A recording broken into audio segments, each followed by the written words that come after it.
Before we get back to the episode, if you're listening on Spotify, please take a moment to tap 5 stars. It's one of the easiest ways to support Forensic Tales and helps the show reach new listeners. Thank you so much for being here. To get this episode of Forensic Tales ad-free, check us out on Patreon. This episode of Forensic Tales is sponsored by TurboDebt. It's been a difficult year for most Americans.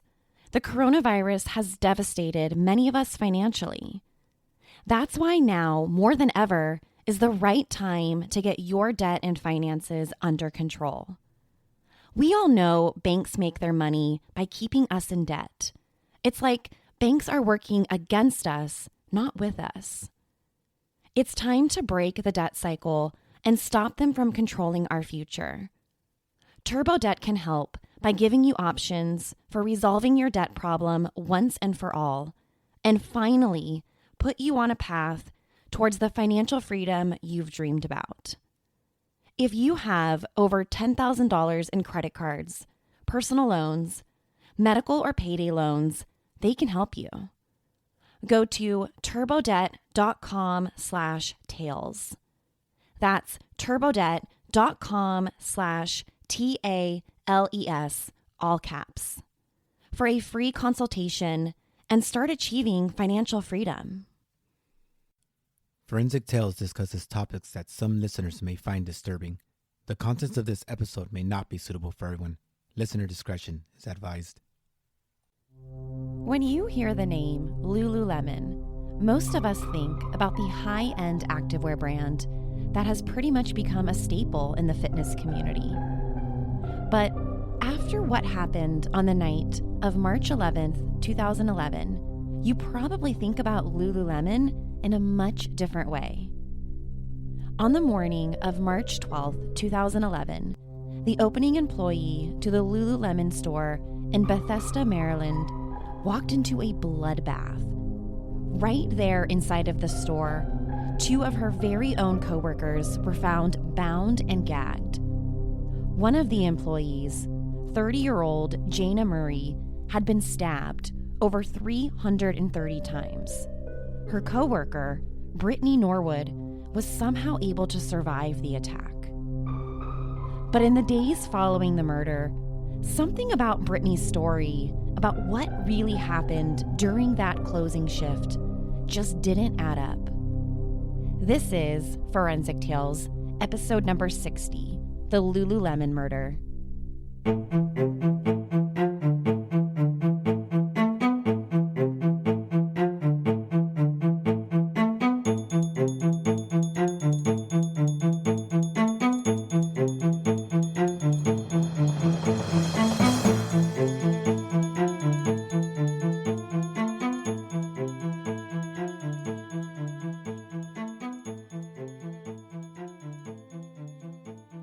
Welcome to Forensic Tales. I'm your host, Courtney Fretwell. Forensic Tales is a weekly true crime podcast that covers real, bone-chilling true crime stories with a forensic science twist.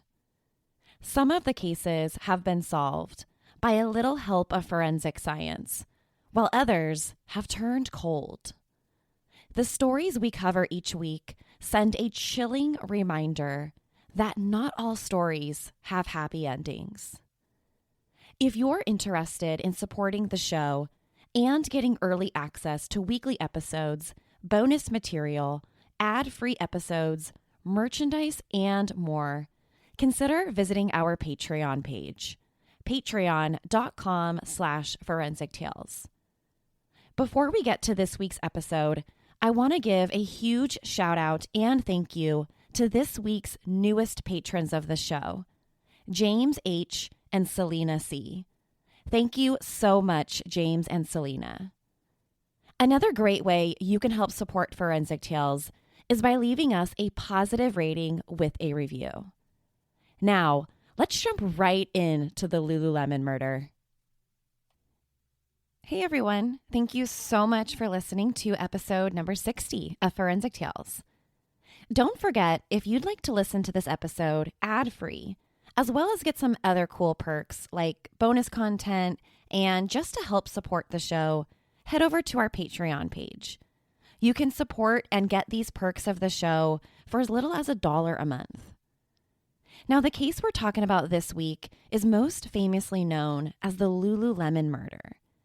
Almost everything about this case is absolutely bone-chilling. The more you learn about this story, the less surprising it becomes as to why it became a media sensation.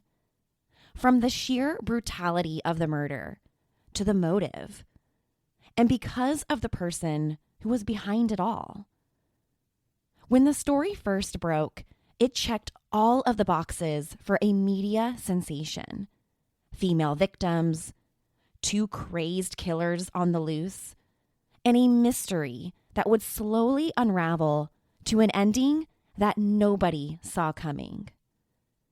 It's also a case that proves anyone is capable of becoming a murderer. The case takes place back in March 2011 in the city of Bethesda, Maryland, which is an unincorporated part of the Washington, D.C. area. It was a place known for being the home of medical powerhouses like the National Institute of Health and the National Naval Medical Center. But after March 12, 2011, it became known as the place where one of the most brutal murders this part of Montgomery County has ever seen. Everything was turned completely upside down on the chilly morning of March 12, 2011, when a 911 call was placed from inside of a Lululemon athletic store. Just in case you've never heard of the brand, Lululemon, also sometimes called Lulu for short, is a high-end activewear brand.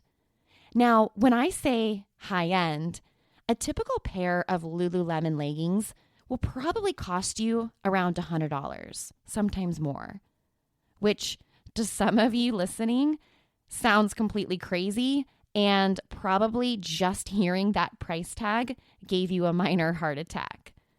While others are completely okay with spending that kind of money on workout clothes. Lululemon is definitely one of the most pricey brands when it comes to athletic wear. So to be dressed in a pair of Lulu leggings is kind of a status symbol. And to be an employee of Lululemon is definitely a status symbol, at least in the world of high-end retail. So on the morning of March 12, 2011, the opening employee of Lululemon arrived at the store to open up for the day. If you've ever worked in retail, you know it's common for 1, maybe 2 employees, typically what you'd call your key holders, to come in early and basically help get the store ready for that day's opening. This is maybe done an hour or 2 before the store actually opens to let customers inside. So this employee who was assigned to open the store that day arrived just a few minutes after 8:00 a.m. She opened up the front door of the store and made her way to the register to clock in for her shift, just like she did every other shift. Only this wouldn't be just like every other shift. After the employee got inside of the store, the first thing she saw was blood. Blood was everywhere. Blood covered the floor. Blood was smeared across the walls. Traces of blood was everywhere throughout the store. And the blood got thicker as she made her way down the back hallway to the back room. But it wasn't just the blood that this employee noticed. As she got farther into the store, the employee could hear noises. She heard sounds coming from the back part of the store. Now, this employee must have listened to one too many true crime podcasts, because this employee decided she's not going to go investigate this alone. So she headed back out to the front door and grabbed just a random passerby to go back in with her. This was just a guy who was simply walking down the sidewalk out front of the Lululemon store. So her and this stranger from the street went back into the store and headed in the direction of where those noises were coming from. And once they got to the very back of the store, they learned where those noises were coming from. They discovered a female employee who had been gagged and with her hands had been bound behind her head. Even though the victim had clearly suffered some sort of attack, she was alive. Not too far from the first employee, they found another female laying on the floor, completely covered in blood. This second female victim had hundreds of stab wounds across her entire body. And this victim was dead. The opening employee and the man from the street called 911 at 8:12 a.m. And the Montgomery County Police arrived at the Lululemon store within just minutes. The call came in that the employee who was opening the store discovered 2 female victims inside of the store. One was dead, and the other was miraculously still alive. Both female victims were identified as 28-year-old Brittany Norwood and 30-year-old Jayna Murray. Both Brittany and Jayna were employees at Lululemon, and both were assigned to the closing shift the night before. Brittany, the surviving employee who was found bound and gagged, was immediately rushed to the nearby hospital. But her coworker, Jayna Murray, wasn't as lucky. Jayna was pronounced dead right there inside of the store. Montgomery County Police quickly wanted to speak with Brittany as soon as they possibly could. Brittany survived the attack and was probably the only possible eyewitness to what happened. They thought she'd be the key in figuring out what exactly happened here. It appeared to first responders that this was probably a robbery gone bad, a robbery turned assault/homicide. You've got 2 female employees who were likely closing for the night, and the offender or offenders got inside of the store thinking that they were just going to rob the girls. Things escalated. One employee ends up brutally attacked, and the other one ends up dead. It seemed like this was pretty much an open and shut type case, right? And when investigators got to the hospital to talk to Brittany, the surviving employee, well, she pretty much confirmed police's suspicion right off the bat. Brittany told detectives that the night before, her and Jayna, her coworker, worked together on the closing shift. She said they closed and locked up the store, just like you do every night, but quickly realized that they needed to go back in. And that's because Brittany realized she forgot her wallet back inside the store. And as the girls are going back into the store together, 2 men wearing ski masks forcefully make their way back inside with them. Once inside, the 2 masked men reportedly raped and beat both of the girls. Brittany somehow survived the beating, but her coworker, Jayna, was killed. Brittany provided detectives with a lot of details about the attack. She told police about how she watched as these 2 men dragged her coworker by the hair, how she watched as Jayna was raped and beaten to death.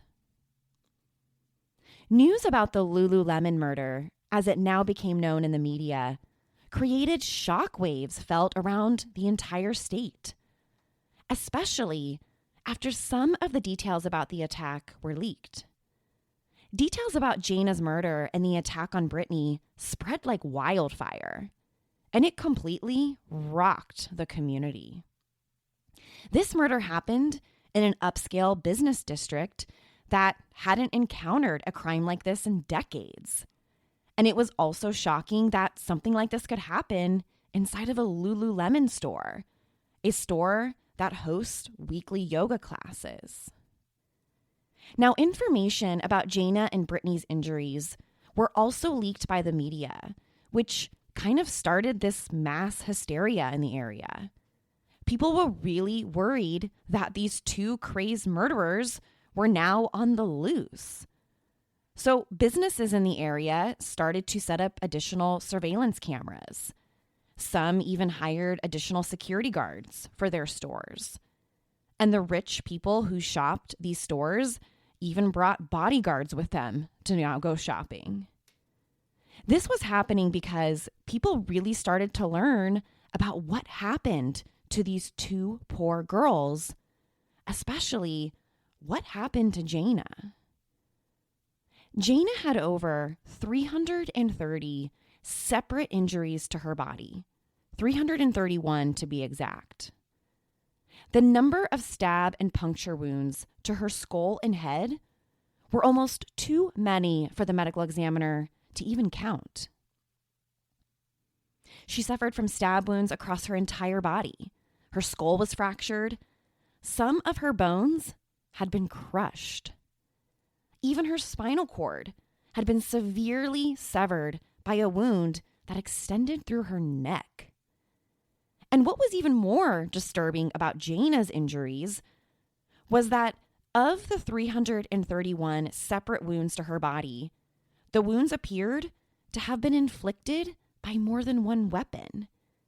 And actually, it appeared that her killer used at least 5 different types of weapons during the attack. And based on the medical examiner's findings at her autopsy, it's believed that Jayna was most likely alive for almost every single injury. Now, the injuries to Brittany were vastly different than Jayna's, which is certainly something that started to raise some antennas here. Initially, it seemed like the two men who she said followed the girls back inside the store that night, they seemed to have taken it, quote, easy on her compared to Jayna. Brittany's injuries from the attack were described as being more superficial.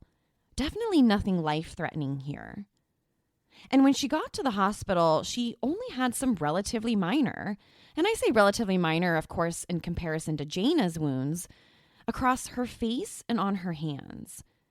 And also, her pants had been slit at her crotch, which, of course, is a possible sign of rape. Now, during the first interview or first discussion with police, Brittany indicated to detectives early on that the two men had sexually assaulted both her and Jayna. But once a rape kit was performed on both her and Jayna, pieces of Brittany's story about what really happened that night started to fall apart. Have you ever wanted to participate in the craft of storytelling? Good news. Now you can. The Right or Wrong podcast is a chapter-based fictional series that invites you to help tell the story. Hosted by Patrick Emile, the Right or Wrong podcast is a bi-weekly show that focuses on original tales of the strange and unexpected. The Right or Wrong podcast features a number of highly diverse co-hosts, and the best part, after the show, they offer 2 prompts of plot continuation. You as a listener can go online to therightorwrongpodcast.com and vote for your favorite. The Right or Wrong podcast is one of the only podcasts out there that invites you, the listener, into the writer's room. Subscribe and listen to the Right or Wrong podcast today. That's Writer, WRITER, Wrong Podcast. Also available at rightorwrongpodcast.com. Both Brittany and Jayna had rape kits done, and both tests came back negative for sexual assault. They found nothing to suggest that either girl had been sexually assaulted that night, like Brittany had said. This was the first big indication to detectives that something about Brittany's story to police just isn't adding up here. And it wasn't just the negative results on the rape kits. Forensic evidence discovered inside of the Lululemon store also suggested that something else may have happened that night. Something other than two men breaking in and assaulting the girls like everyone had thought. The first couple days after Jayna's murder and attack on Brittany, detectives were busy searching the Lululemon store for any possible forensic evidence. While they searched for clues, Montgomery County Police offered a $150,000 reward for any information to try and help capture these two men. The public was desperate. They wanted answers. They wanted whoever was responsible for this vicious attack to be arrested. But back inside of the store, investigators were taking a closer look at the forensic evidence. And the closer they looked at the evidence, Brittany's story started becoming less and less realistic. Her story just wasn't matching the forensic evidence.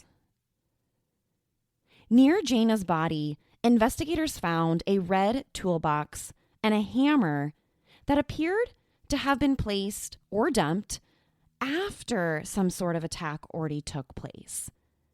That's because blood was found underneath the red toolbox and hammer, suggesting it had been placed on top of the blood. Blood spatter patterns on the hallway that led back to the store's back room suggested that Jayna had been repeatedly struck before falling to the ground in the hallway. This meant that she was likely trying to run away from her attacker. And the blood spatter also showed that the back hallway is where most of the attack took place. The blood patterns were also very consistent with the findings that very strong force was used to deliver every blow to Jayna's body. Investigators recovered 2 sets of footprints in the blood found in the back hallway where it appeared the majority of the attacks took place. They discovered that one footprint belonged to Brittany because it matched the bottom of the shoes she was wearing that night. But the other footprint didn't match either Brittany or Jayna. This meant that the shoe and footprint had to belong to Jayna's killer. The footprint was identified as a men's size 14 shoe. But when it came time for investigators to find out whose shoe left that footprint in the blood, well, it didn't take investigators very long. Because by the time investigators got done searching the entire store, they found a pair of men's size 14 shoes that appeared to be a match.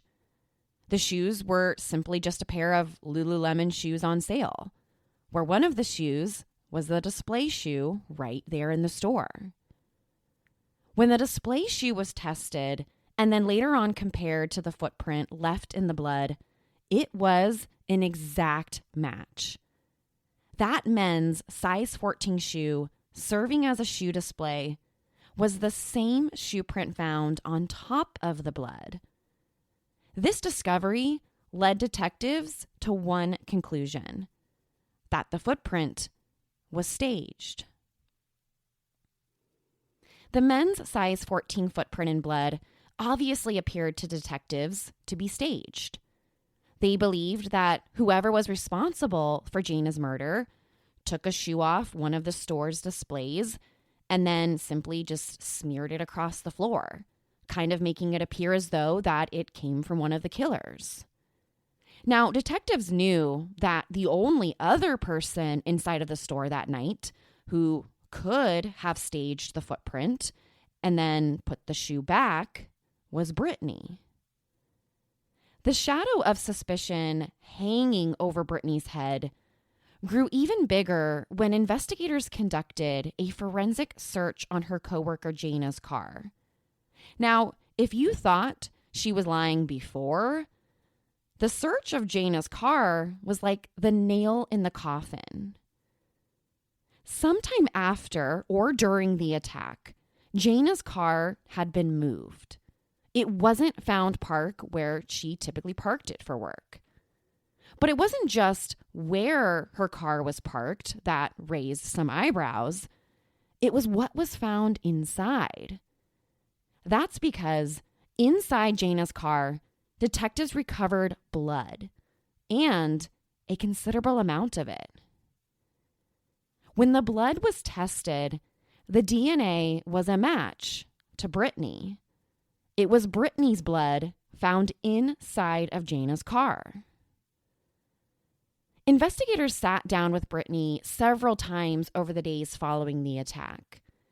And when detectives confronted her about finding her DNA and finding her blood inside of Jayna's car, well, she had an explanation.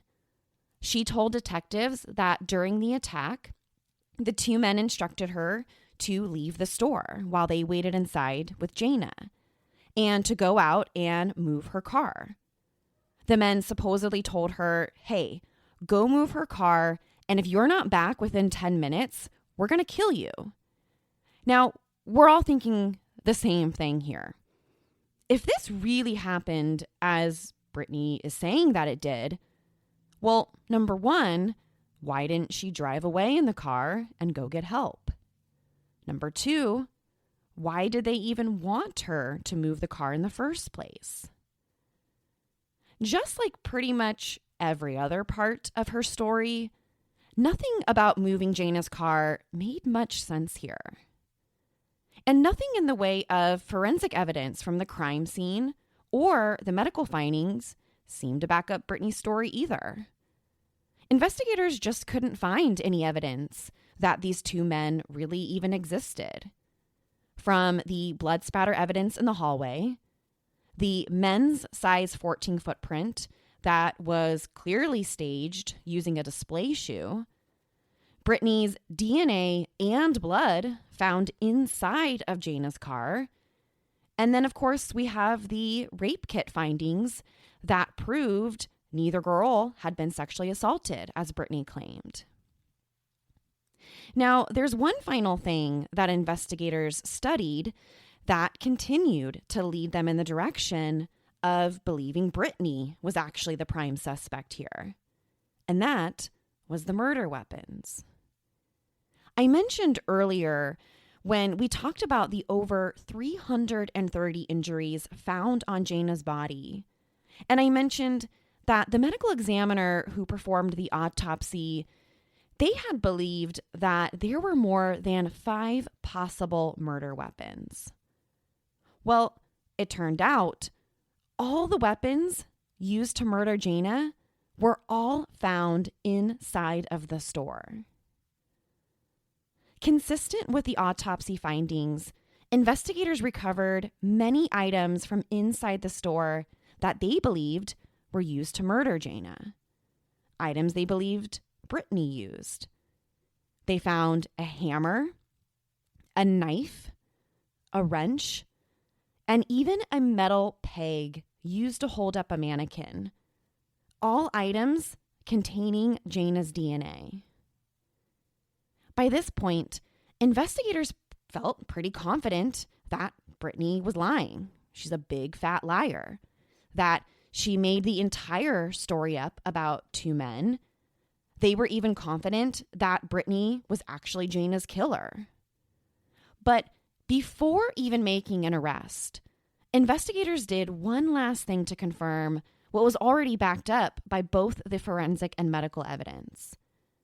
And that is, they went and spoke to a couple employees who worked the closing shift at the Apple store right next door to Lululemon. And when they talked to the Apple store employees, the employees told investigators that on the night of Jayna's murder, they heard the voices of 2 females arguing. They said they even heard a woman screaming. But when police asked the employees, well, why didn't you call 911? Why didn't you call police when you heard screaming? The Apple employees simply chalked it up to, quote, thinking it was just 2 females arguing, just female drama. Now, if you think that's callous behavior on behalf of the Apple store employees who clearly heard something going on, well, just wait until we get to the trial. So on March 18th, this is just 6 days after the murder, Brittany Norwood was arrested. the victim turned prime suspect in Jayna's murder was now being charged with first-degree murder. After just a 6-day investigation, police and prosecutors had gathered a mountain of not only forensic evidence refuting Brittany's story, but they also believed they uncovered the motive. When police spoke with many of Brittany and Jayna's coworkers, they shared with police what they believed was the motive to murder. According to other employees of Lululemon, just days before Jayna's murder, there was a rumor going around the store that Brittany was stealing from the store. The rumor was that Brittany was taking clothes with her inside her purse at the end of her shift. Brittany and Jayna's coworkers knew that Jayna had just recently confronted Brittany and basically accused her of stealing clothes from the store. Now, I know you're wondering, is being accused of stealing some clothes from your job really motive to first-degree murder? Let's keep in mind, Jayna had been stabbed 331 times over the course of 20 minutes. That's not just first-degree murder. That's a savage and vicious murder for anyone to commit. But here's where I think we need to talk a little bit about the culture surrounding Lululemon and why some aren't surprised this incident led to murder. Working at a Lululemon store isn't like working for your typical retail store. It's highly competitive. It's one of the highest end brands for activewear. Working for Lululemon has been described by many as like being a part of a cult. Lululemon has been widely criticized about their business ethics over the years. From the 2005 allegation that the company was using child labor and sweatshops to produce some of their products, to the 2006 controversy surrounding their Vita-C, which was basically apparel which claimed was made from seaweed fiber with the power to reduce stress and also produce other medical benefits, which was later on uncovered by the New York Times to be a lie. And even recently, when their CEO resigned from the company for allegedly engaging in an inappropriate romantic affair with someone else within the company. Now, of course, all major companies have their fair share of controversies. I would even venture to say that the bigger the company, the more controversies they're likely to have over the years. But the culture that's been created with Lululemon is unique and has gained that, quote, cult-like status that trickles down to their frontline workers. It's become a brand known to represent a higher class customer who's willing to spend hundreds upon thousands of dollars to wear the brand. They're a company who refers to their employees as educators about this whole new lifestyle that their customers are about to embark on. They've been accused of creating a culture within their store where their employees are basically trained to only act welcoming to their, quote, target customers, that those who look or act a certain way. And to them, that, quote, target customer is someone who they call Ocean. Ocean is someone who does yoga every day, makes over $100,000 a year, and dates a triathlete by the name of Mountain. So I think you get the idea. Now, full disclosure, I have nothing against the Lululemon brand. I don't necessarily agree with some of their business decisions or their business philosophies, but that doesn't mean I'm not a customer. But I think the biggest takeaway is recognizing the culture here, the cult-like culture this company has created within its stores, and how one of their very own employees could be driven to murder after being accused of stealing some leggings. So when other employees of the same store found out that Brittany was arrested in Jayna's murder, nobody was too surprised. Many people even speculated that even though Lululemon is a brand that holds weekly yoga sessions within some of their stores and is a brand that pushes ideas like acceptance, love, and peace, these people believed that the motive behind Brittany's actions was to prevent Jayna from telling management and telling the company about her stealing, which of course would result in her immediate termination and her exile from this elite retail position.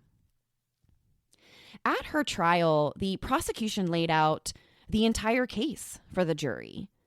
According to them, the motive for Brittany to murder Jayna was because she had confronted her about stealing from the store.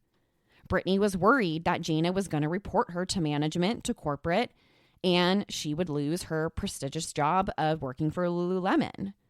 So, in order to not let that happen, she needed to kill her. According to the prosecution's story, this is what really happened that night. Brittany and Jayna were the two employees assigned that night to close.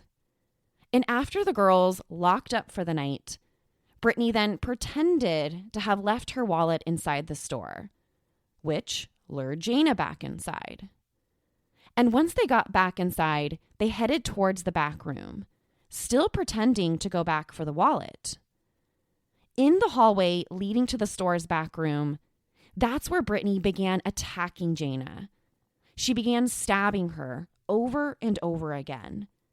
She used whatever she could get her hands on: a hammer, a wrench, a knife, and even that metal peg from one of the store's mannequins. During the attack, Brittany inflicted 331 stab wounds to Jayna's body. And based on the medical examiner's findings, she was alive for nearly all of them. When the Apple Store employees who worked right next door to Lululemon took the stand to testify to what they heard that night, an employee said he heard a woman saying, "Talk to me. Don't do this. Talk to me. What's going on?" Then after some more screaming, they heard, "God help me. Please help me," which was likely Jayna's last words before she was murdered. And sadly, nobody who worked at the Apple Store even thought to call the police. After Brittany realized Jayna was dead, she then went on to stage the entire thing to make it look like two men attacked them. She grabbed that men's size 14 shoe from the display rack and tracked it across the bloody floor. And for a reason we may never understand, she then left the store in order to move Jayna's car, which later on, when confronted about the car, she'd say that the two men told her to move it. She then returned back inside the store to finish staging the crime. She inflicted a couple superficial wounds to herself, slit a hole in the crotch of her pants, and then tied herself up. She then waited for hours. She waited and sat next to her dead coworker all night until the opening employee showed up. The prosecution concluded by telling the jury that the entire thing was made up, that Brittany made up a story and staged everything. There was no break-in. There was no sexual assault on either girl. There was no one else responsible for Jayna's murder but Brittany. And to the prosecution, that's completely backed up by both the forensic and medical evidence. In January 2012, Brittany Norwood was found guilty of murder and sentenced to life in prison with no chance of parole. The judge in her case showed absolutely no mercy on Brittany, and even at her sentencing was quoted as saying, "You will live. There'll be Christmases. There'll be telephone calls. There'll be visits. The only visits Jayna Murray will have are those to her grave." In the aftermath, the Lululemon murder was closed. But just because it's closed doesn't mean that this story will soon be forgotten. It will always be remembered as one of the most brutal murders Bethesda, Maryland has ever seen. Following her death, Jayna left behind a family. She left behind a fiancé. She was stabbed 331 times and murdered because her coworker was afraid she was going to tell her managers that she was stealing clothes. Jayna Murray was just 30 years old.